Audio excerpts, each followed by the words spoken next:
Well, turning now to the U.S.-Mexico border, where the battle between the state of Texas and the White House is escalating by the day. The Biden administration is battling with Texas over access to part of the U.S.-Mexico border. Over the weekend, a migrant woman and 2 children died while they were trying to cross the Rio Grande into Texas. The Department of Homeland Security says Texas authorities physically barred Border Patrol agents from trying to rescue drowning migrants.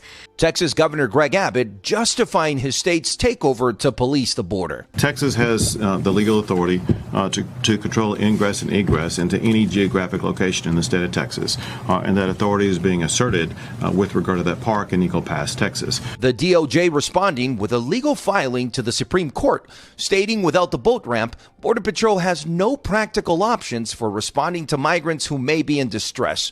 A White House spokesperson telling NBC News, Governor Abbott's political stunts are cruel, inhumane, and dangerous, adding U.S. Border Patrol must have access to the border to enforce our laws. This as negotiations in Washington over immigration continue.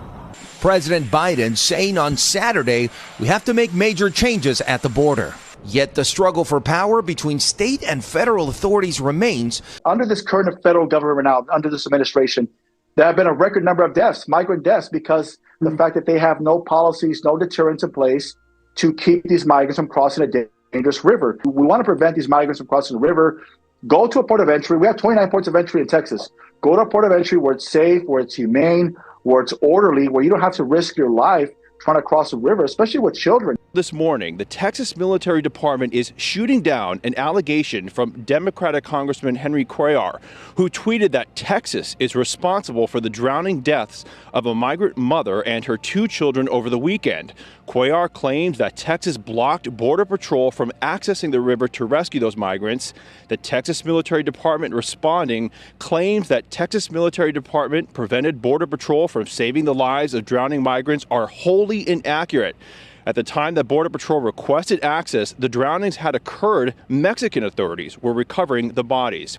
Congressman Cuellar's allegation is gaining a lot of steam. Even the White House has weighed in, and this morning they say that this was a tragedy that could have been prevented, and they are accusing the Texas governor of acting in a clearly unconstitutional manner by blocking the Border Patrol from getting access to this park. Since the middle of last week, this park that the Border Patrol has been using to process migrants for the past several weeks. And they're really upping the ante. Over the weekend, a top lawyer for the Department of Homeland Security sent a cease and desist letter to the Texas Attorney General, essentially saying that if the state and the Texas National Guard do not remove all barriers to this park by Wednesday, that DOJ is going to consider all other options available to restore Border Patrol access to the border.